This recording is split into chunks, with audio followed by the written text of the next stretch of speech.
Keluarga pemilik rental mobil korban penembakan yang melibatkan TNI AL mempertimbangkan meminta pendampingan dan perlindungan dari LPSK. Usai membuat BAP di Pusat Polisi Militer, Aga Muhammad, anak korban mengaku akan berdiskusi dengan keluarga terlebih dahulu untuk mempertimbangkan meminta pendampingan dan perlindungan selama proses kasus masih berlangsung. Ya, kami juga akan meminta perlindungan kepada LPSK.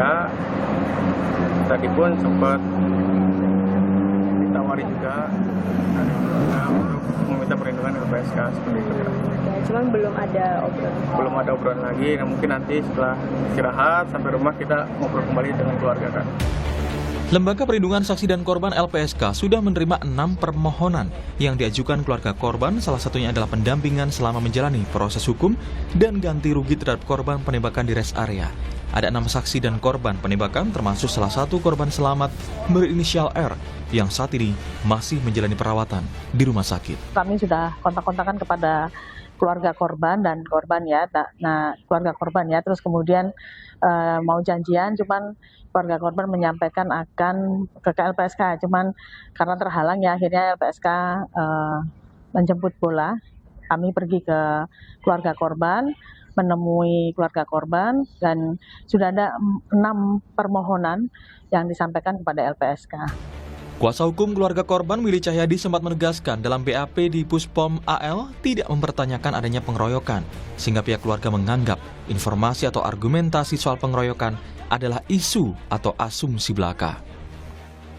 POM AL tidak menyinggung hal itu atau mempertanyakan hal itu, bahwa ada argumentasi atau opini lain terhadap klien kami diasumsikan bahwa adanya terjadi suatu tindak pidana pengeroyokan. Kami anggap itu adalah isu atau asumsi.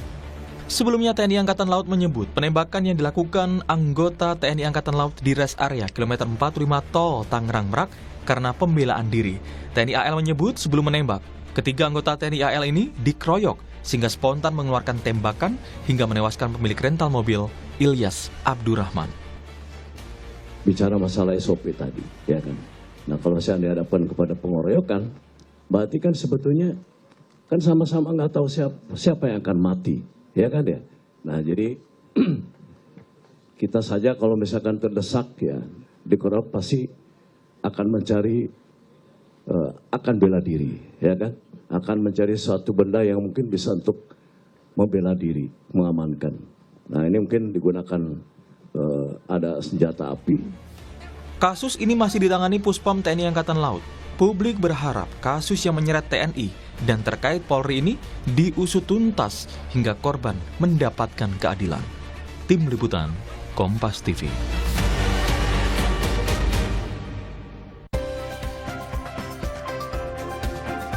Saudara, kasus penembakan bos rental yang melibatkan anggota TNI Angkatan Laut hingga kini terus menuai sorotan. Tidak hanya soal dugaan penolakan anggota polisi saat memburu maling mobil, tapi kasus ini menjadi catatan gelap, terutama tindak pidana yang lagi-lagi menyeret anggota TNI.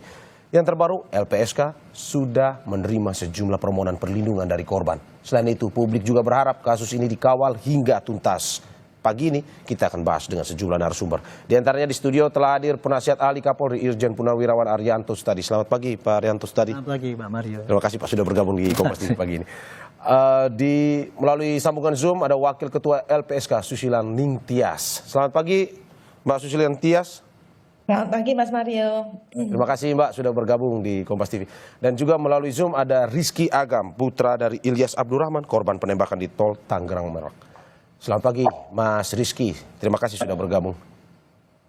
Ya, terima kasih Bapak Ibu sudah hadir dan juga bergabung di dialog pagi ini. Saya akan ke Mas Rizky terlebih dahulu. Sebelumnya Mas Rizky dari Kompas TV ingin mengucapkan turut berduka cita atas apa yang dialami oleh keluarga. Semoga keluarga selalu ditabahkan selalu dan dikuatkan selalu, Mas. Baik Mas Mario. Mas Rizky, ini kabarnya sampai saat ini update-nya dari korban sudah membuat laporan meminta perlindungan kepada LPSK. Apa yang bisa Anda update kepada kita hingga terkait dengan permintaan perlindungan ini? Ya, jadi dari LPSK kemarin sudah datang ke rumah kami menjemput bola ya, dan menawarkan perlindungan terhadap kami sebagai saksi. Lalu kemudian ketika kita sudah berdiskusi dengan keluarga dan saksi-saksi yang lain, ya kita menerima perlindungan tersebut. Oke, Mas, saya mengutip pernyataan dari kuasa hukum Anda yang mengatakan Willy Cahyadi telah mengajukan perlindungan kepada LPSK. Namun dirasa ada keperluan sedikit untuk pengajuan perlindungan ini karena ada keperluan sedikit dan adanya keraguan keselamatan dari pihak klien kami. Keraguan keselamatan ini apa maksudnya? Dalam arti bahwa apakah mungkin ada ancaman pada Anda dan juga keluarga? Tidak ada ya, tidak ada, tapi ada rasa kekhawatiran, Mas, seperti itu. Oke, kekhawatiran ini apakah muncul karena ada sesuatu ataukah memang ini antisipasi dulu? Sebagai antisipasi aja, Mas Mario, karena kita tidak seperti apa, Mas. Oke, dari awal sendiri, Mas, kalau bisa diceritakan bagaimana awalnya dari arti keluarga dan juga penasihat hukum dan saksi yang lain akhirnya bersepakat nih untuk meminta meminta perlindungan dari LPSK. Apakah mungkin memang ada pertimbangan-pertimbangan yang membuat harus itu? Ini cerita awalnya seperti apa? Ya, jadi pada saat itu kemarin ya LPSK mendatangi rumah kami dan menjelaskan bahwa ini dari lembaga negara dan diakui negara, dan menceritakan bahwa LPSK ini melindungi saksi-saksi korban begitu, Mas Mario. Ya. Kita menerimalah ajuan tersebut begitu. Apa waktu itu langsung memutuskan untuk oke, saya menerima jawaban dari LPSK ini, atau ada diskusi dulu dalam pihak keluarga? Sebelumnya sebelum hari pengajuan itu kita sudah didatangi LPSK, cuma belum sempat bertemu. Kemudian kami berdiskusi dengan keluarga, akhirnya LPSK datang kembali ke rumah kami dan kami melakukan pengajuan tersebut, Mas Mario. Oke, kalau begitu saya ke Mbak Susi, Wakil Ketua LPSK. Mbak Susi, apa pertimbangannya atau dasar pertimbangannya pada akhirnya Mbak Susi dan juga pihak dari LPSK memberikan ataupun meminta izin kepada pihak keluarga untuk memberikan perlindungan? Iya, selamat pagi Mas Mario. Ya. Selamat pagi Pak Arianto dan Mas Rizky ya. Turut berbelasungkawa Mas Rizky ya terkait meninggalnya bapaknya. Nah, beberapa waktu yang lalu kami melihat pemberitaan ya dari keluarga korban bahwa keluarga korban berkeinginan untuk mengajukan permohonan perlindungan kepada LPSK. Nah, berdasarkan itu, tapi memang pada saat itu belum hadir ya ke LPSK, belum ada komunikasi, sehingga kemudian kami melakukan komunikasi terlebih dahulu, dan akhirnya kami kemarin datang ke sana. Nah, kami melihat bahwa kasus ini banyak dimensinya ya. Ada kasus penggelapannya, terus kemudian ada kasus pembunuhannya. Yang ini bisa saja ada potensi ancaman terhadap para saksi dan korbannya atau keluarganya berkaitan dengan pengungkapan kasus ini, karena ini kasusnya saling berkait ya antara penggelapan mobil itu atau ini ya dan pembunuhan ini, dan kami khawatir ini ada sebuah sindikat misalnya, kalau ada sindikat, tapi itu yang kekhawatiran kami juga di sisi lain ya, sehingga kasus ini perlu dikawal, sehingga kami akan waktu itu hadir ya kemarin hadir ke rumah keluarga korban dan menyampaikan bahwa terkait dengan hal ini, saksi dan korban itu memiliki beberapa hak dan yang bisa kemudian diakses gitu ya, termasuk hak untuk diberikan perlindungan, terus kemudian kalau memang sakit dan sebagainya itu kan mereka bisa mendapatkan bantuan medis ya dari LPSK. Lebih lanjut, LPSK juga menyampaikan bahwa terkait dengan kondisi korban luka ataupun korban yang meninggal dunia, mereka juga punya hak untuk mendapatkan ganti kerugian yang dibayarkan oleh para pelaku yang dalam hal ini adalah restitusi. Nah, berkenaan dengan itu terus kemudian keluarga korban memutuskan ya mengajukan permohonan ke LPSK. Sampai saat ini sudah ada 7 orang, Mas Mario, yang mengajukan permohonan perlindungan kepada LPSK.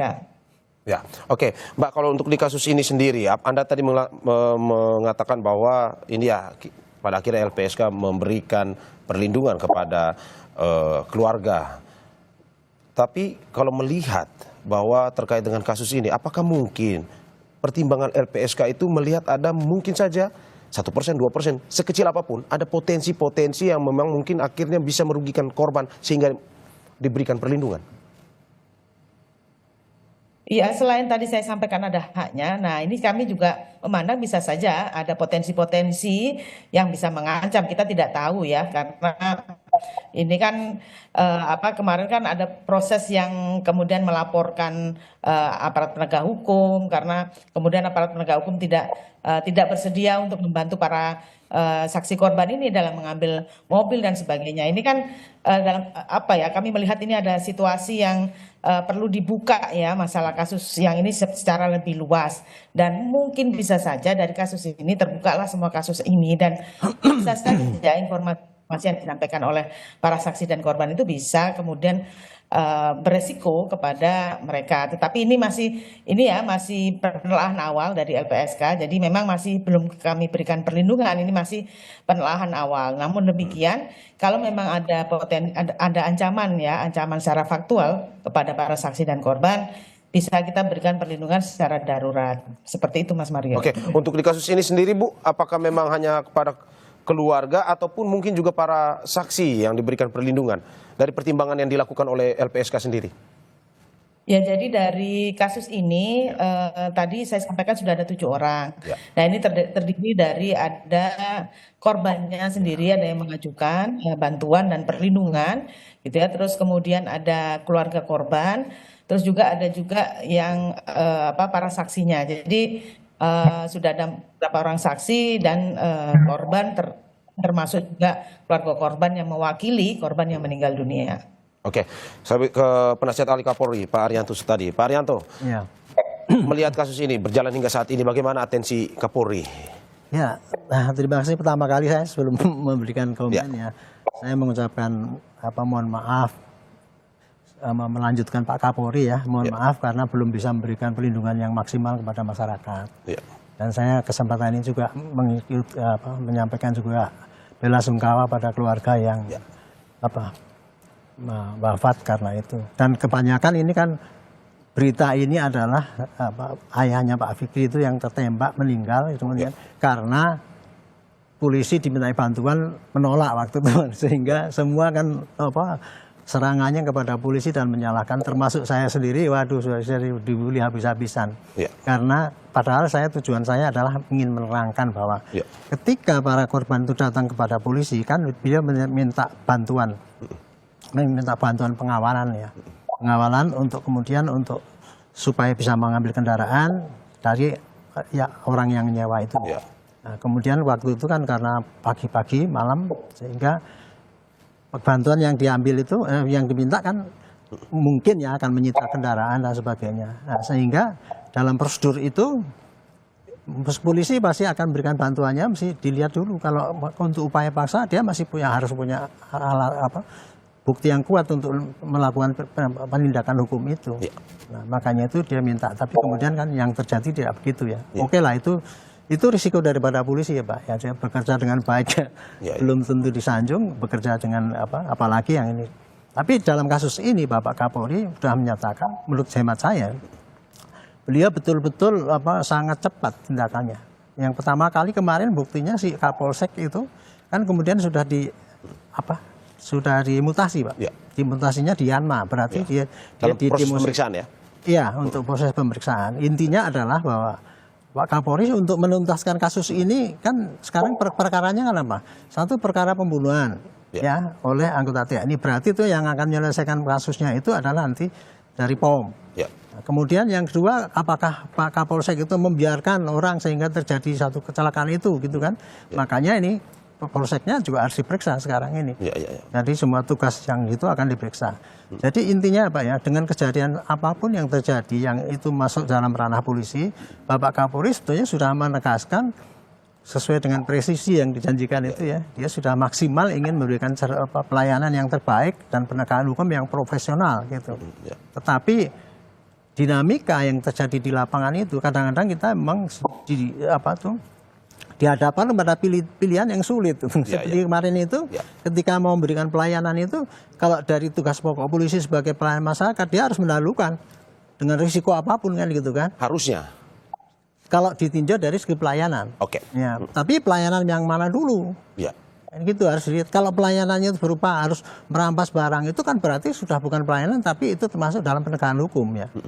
Nah, itu harus didasari dengan alasan yang kuat sehingga kita tidak diprotes nanti seandainya terjadi yang negatif sebaliknya gitu. Ya, oke. Tapi kan Pak, dari tugas polisi kan sebenarnya memang tidak ada keharusan untuk menolak sebenarnya.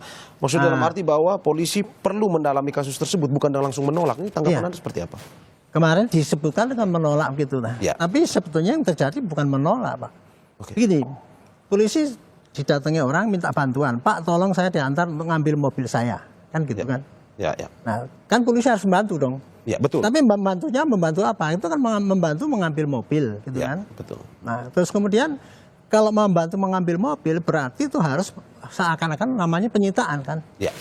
Nah, untuk penyitaan itu namanya sudah upaya paksa. Oke. Jadi polisi pasti Kapolseknya waktu itu kan memberikan perintah supaya ada laporannya enggak, duduk perkaranya apa. Itu yang diminta kan. Tapi kan itu tidak disampaikan karena buru-buru pengen ngejar ketangkepnya itu. Itulah makanya dia mengelak bahwa dia tidak menolak. Tetapi dia tidak bisa melakukan tindakan apabila tidak didasarkan pada alat dasar hukum yang kuat untuk melaksanakan. Inilah Pak, jadi dilema di dalam tugas polisi antara penegak hukum dengan pelayanan itu. Di satu sisi pelayanan harus cepat-cepat apapun yang terjadi, tapi penegakan hukum harus clear dasarnya itu supaya tidak salah tindak. Kira-kira gitu masalahnya. Tahan dulu Pak Arianto. Saya ke Mas Rizky. Mas Rizky, bagaimana menanggapi Pak Arianto yang mengatakan bahwa ya sebenarnya tidak ada penolakan? Anda sebagai pihak yang ada saat itu, bagaimana cerita sebenarnya? Ya, saya sangat tidak setuju ya dengan pernyataan Pak Arianto. Bukan penolakan, memang jelas di situ penolakan karena yang kita melaporkan itu bukan hanya semata-mata penggelapan mobil. Ini ada upaya pengancaman pada saat disakiti yang sudah menodongkan pistol. Maka dari laporan itu pun harusnya tidak ada alasan untuk menolak laporan kami. Pak Mario ini sudah urgensi dan sudah mengancam nyawa seorang, berarti kan sudah termasuk suatu tindak pidana, Mas Mario, begitu. Oke, bahwa tidak ada penolakan saat itu ya. Yang terjadi bahwa memang polisi, kalau yang Anda mau bilang bahwa polisi memang tidak menerima laporan Anda, sehingga akhirnya Anda dan almarhum ayah Anda langsung melakukan tindakan karena memang tidak diterima saat itu ya? Ya, ketika kami mendapat penolakan pendampingan tersebut, ya dari pihak Polsek pun menyarankan kami untuk membawa mobil kami sendiri. Lalu pada saat kami sudah membawa mobil kami, barulah mobil kami itu dibawa ke Polsek Cinangka untuk diproses. Kan ini tidak masuk logika ya. Padahal kita sudah menjelaskan ke petugas piket pada malam itu bahwa yang membawa mobil kami itu membawa senjata api, Mas Mario. Dan ketika itu ditanyakan seperti apakah petugas piket malam itu menanyakan seperti apakah ciri-ciri senjata api itu. Dan abang saya menjawab berwarna hitam dan seperti airsoft gun karena abang saya awam dalam senjata api. Kemudian dari petugas piket pada malam itu pun menjawab itu hanya senjata api bohongan, begitu Mas Mario. Oke, berarti ada tanggapan seperti itu. Oh, itu mungkin senjata api bohongan ya? Betul. Ya.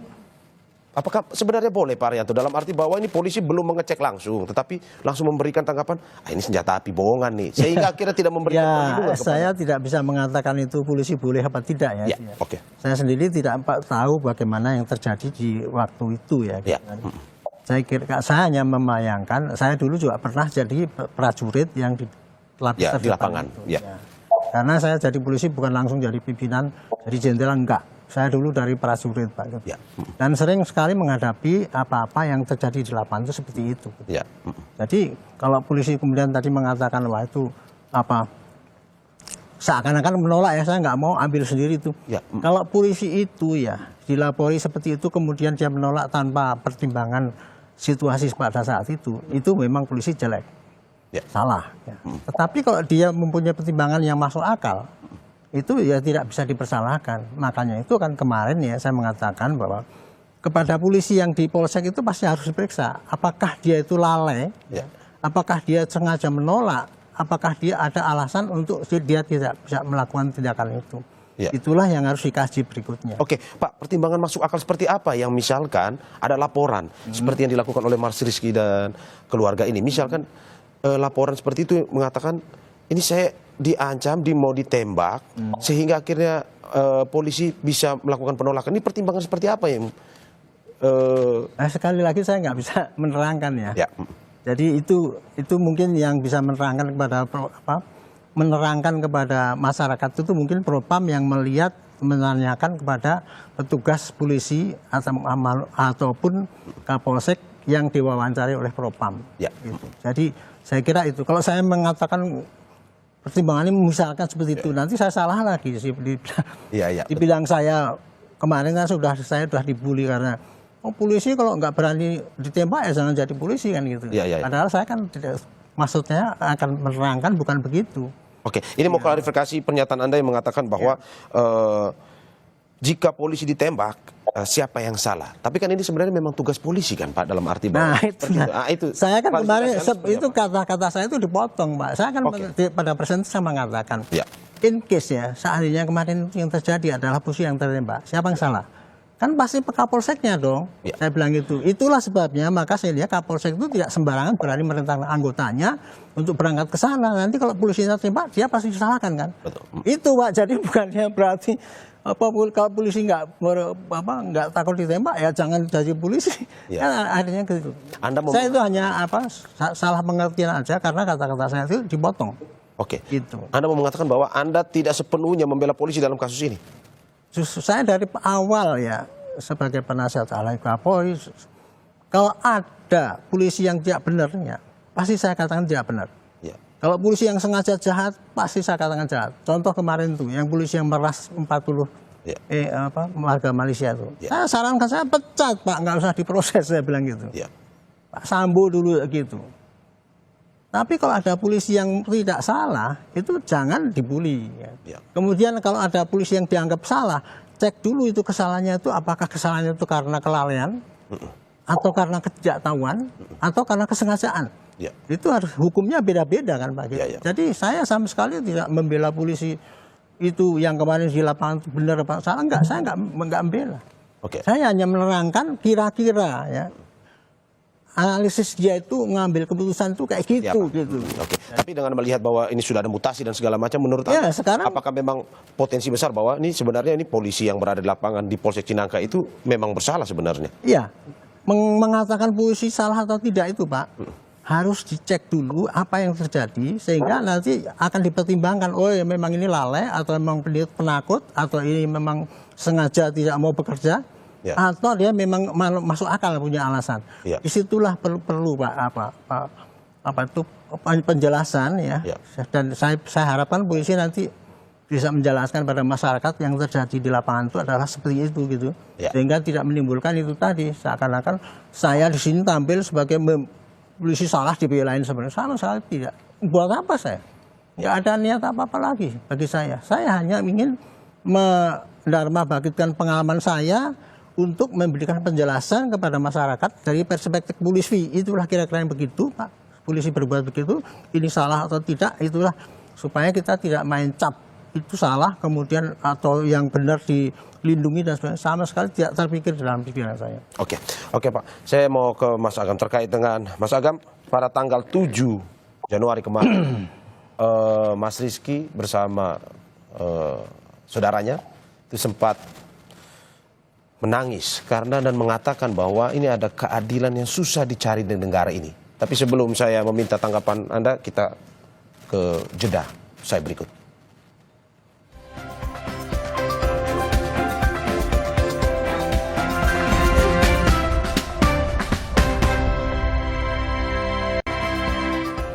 Terima kasih masih di Sapa Indonesia Pagi bersama saya Maria Sarong dan juga dengan narasumber saya penasihat ahli Kapolri Irjen Purnawan Arianto Sutadi, dan Wakil Ketua LPSK Susila Ningtyas dan juga Rizky Agam, putra dari Ilyas Abdurrahman, korban penembakan di Tol Tangerang Merak. Saya ke Mas Rizky dulu. Mas Rizky, pada tanggal 7 Januari ini Anda bersama saudara Anda sedih dengan sambil mengatakan bahwa ini susahnya mencari keadilan di negara ini. Apa yang Anda mau sampaikan sebenarnya? Bahwa ini Anda bersama saudara Anda kemana-mana, tetapi juga dibantah dengan pernyataan yang menurut Anda ini tidak sesuai fakta. Apa yang Anda mau sampaikan sebenarnya? Ya, pada saat preskon itu saya hadir di Pangku Armada itu, dan saya di samping itu mendengarkan bahwa terjadinya pengeroyokan 15 orang. Padahal ini sangat menggiring opini sekali, Mas Mario. Ketika orang kita mengamankan orang tersebut pun bisa dilihat pada CCTV begitu, dan kita bukan melakukan pengeroyokan tapi mengamankan orang yang sebelumnya menodongkan pistol terhadap kami di waktu kejadian di Saketi, Pak Mario. Lalu munculnya narasi kill or to be killed. Ini saya masih trauma, Mas Mario. Saya sangat sakit hati sekali mendengar kata itu, membunuh atau dibunuh. Ini rasanya tidak pantas dihadapkan terhadap kami rakyat biasa, tidak dibekali dengan senjata. Harusnya narasi tersebut boleh dikatakan begitu ketika berhadapan dengan pembegal, teroris, begitu Mas Mario. Anda mau mengatakan sakit hati ini karena Anda malam itu berada bersama almarhum ayah Anda, ya? Saya yang berada di lokasi, saya yang memvideokan, saya melihat kematian ayah saya, Mas Mario. Kejadian ini sangat keji sekali untuk penembak ayah saya. Bayangkan Mas Mario boleh cek CCTV, itu pelaku penembak itu sambil merokok, sambil menembakkan dada ke arah ayah saya. Saya sakit hati sekali, Mas Mario, melihat video tersebut.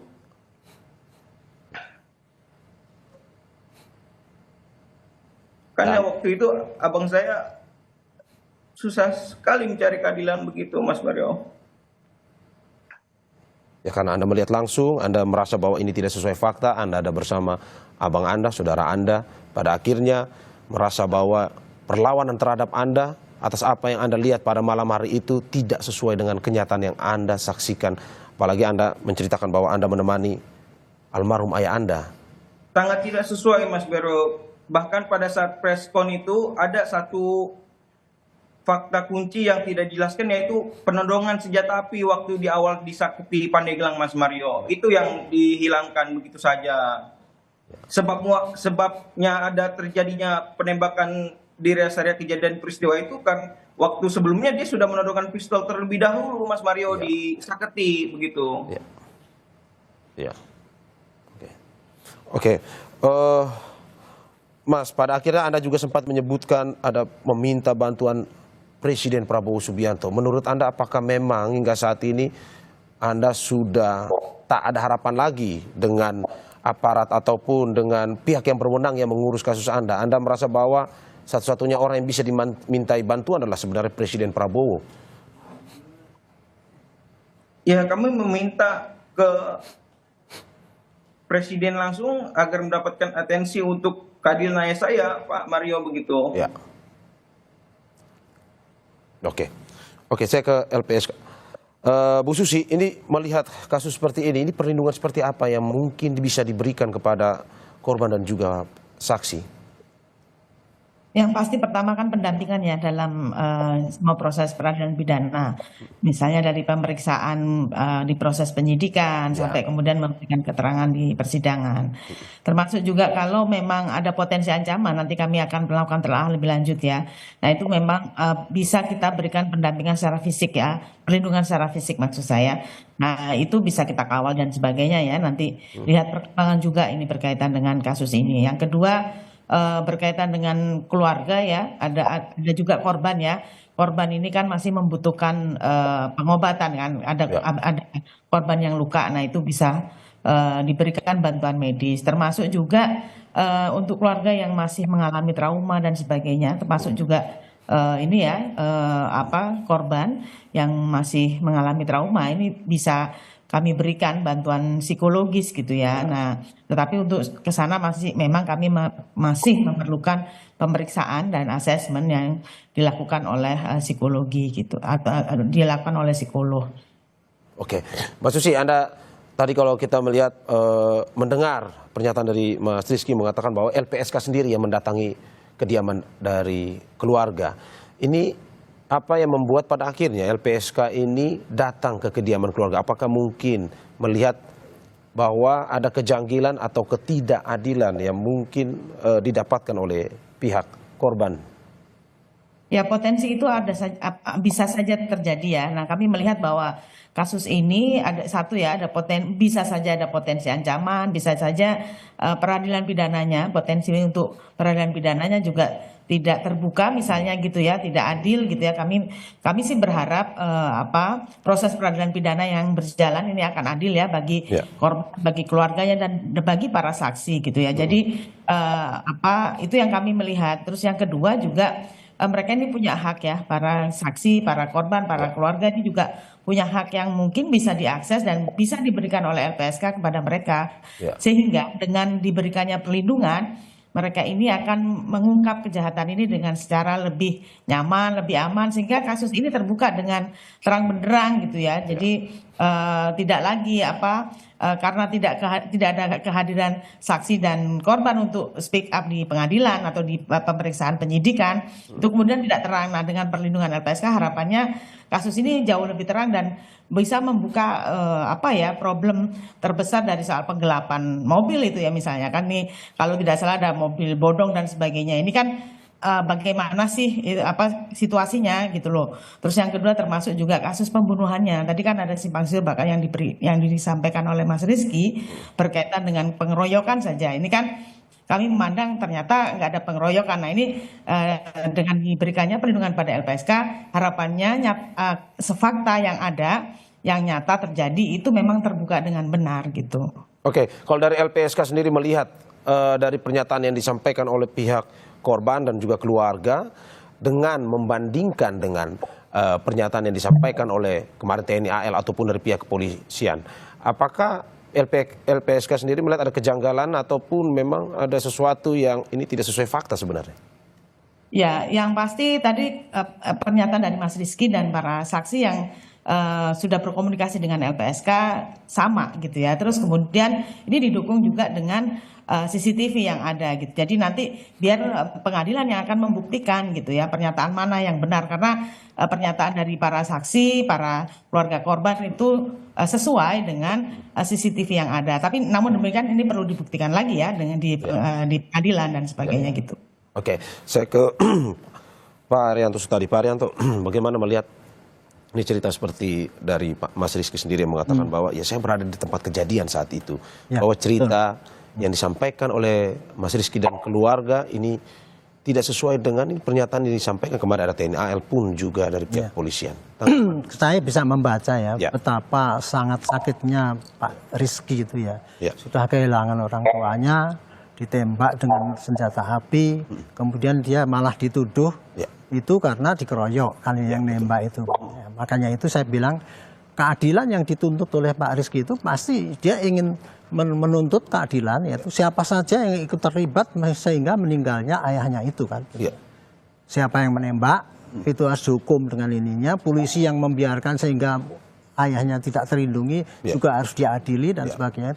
Kemudian kemarin itu terjadi kenapa? Kok kemudian ada tuduhan bahwa itu dikeroyok kan itu kan. Waktu itu kan yang terjadi kan sebetulnya kan ketika rombongannya Pak Rizky itu tahu tadinya ada senjata, dia dipeluk gitu kan.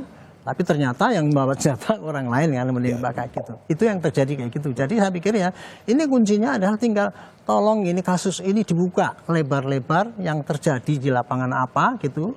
Sehingga publik akan tahu ini kejadiannya seperti itu dan kepada yang bersalah sudah dikenakan hukuman apa tidak. Jangan nanti kemudian ditutup-tutupi persidangan itu tadi. Apalagi tadi saksi-saksi tidak dimajukan sesuai dengan saksi-saksi untuk membuktikan apa yang diterangkan oleh Pak Rizky itu tadi.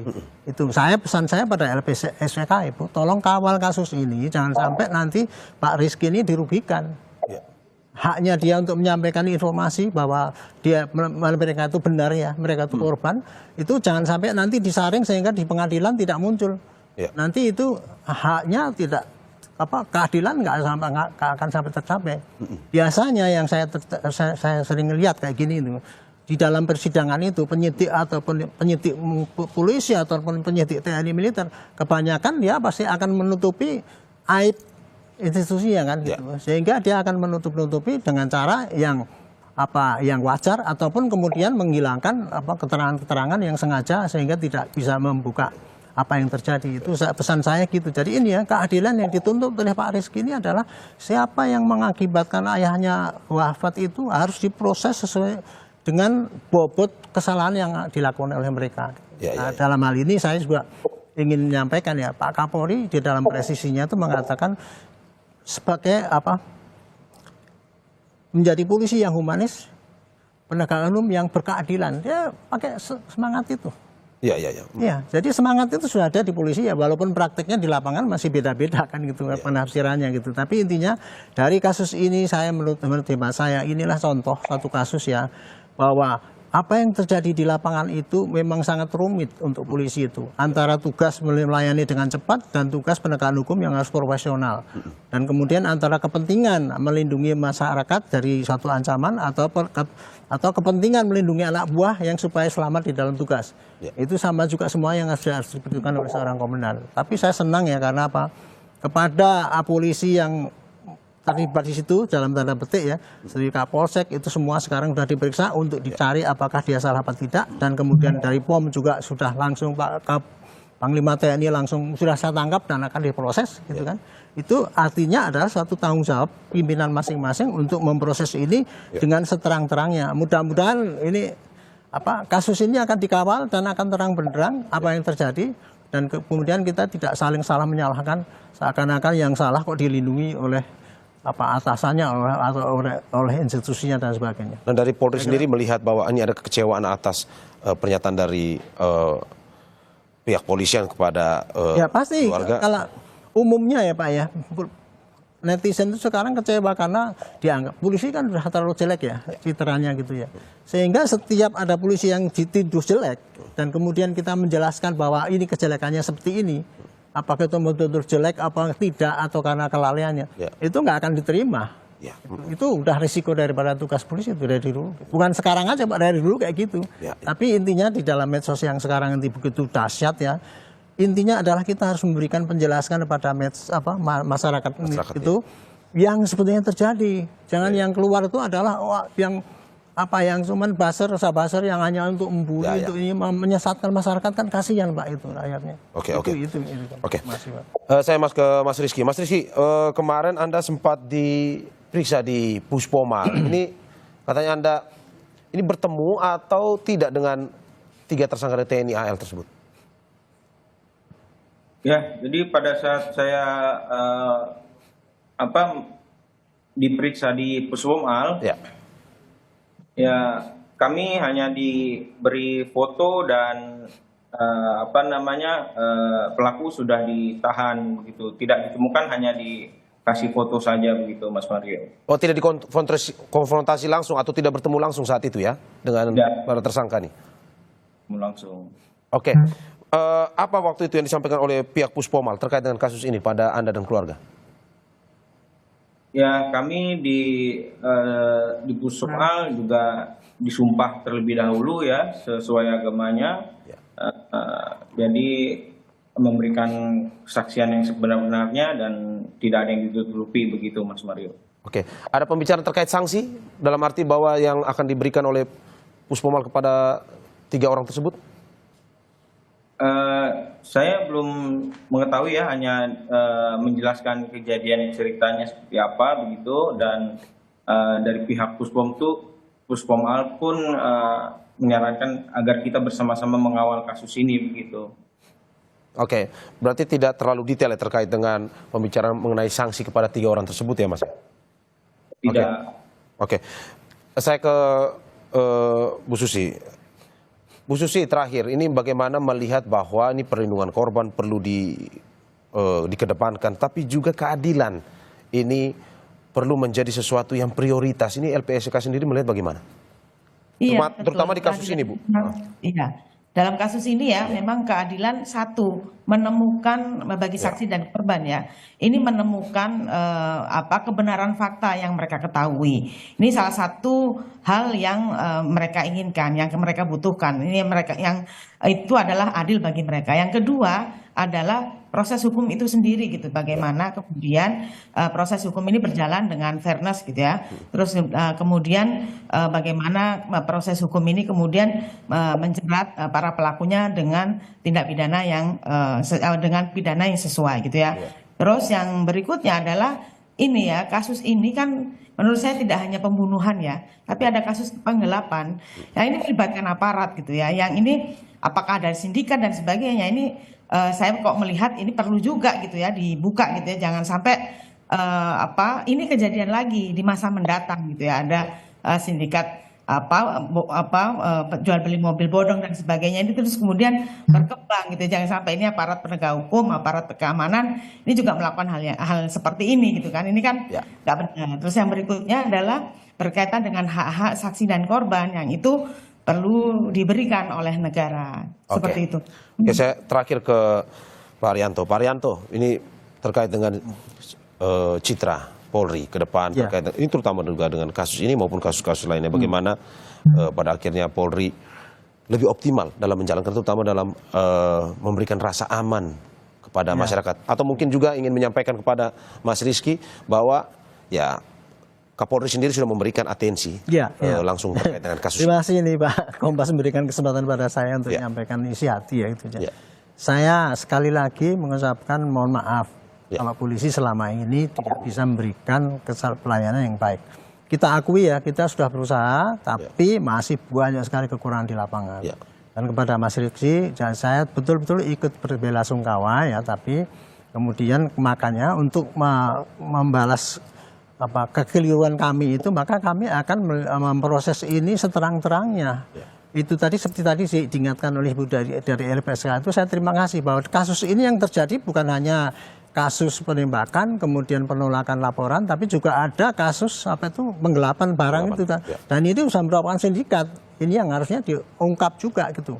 Nah, dalam hal ini saya pikir kepada polisi ya, itulah contoh sekarang kita itu sekarang lagi disorot, jadi jangan ogah-ogahan kalau menerima suatu input daripada masyarakat untuk minta keadilan itu. Jadi jangan mengusut kalau sudah diviralkan kan gitu kan, seakan-akan kan gitu. Jadi mudah-mudahan kasus ini menjadikan suatu batu loncatan atau tonggak untuk kita betul-betul bersama-sama ya.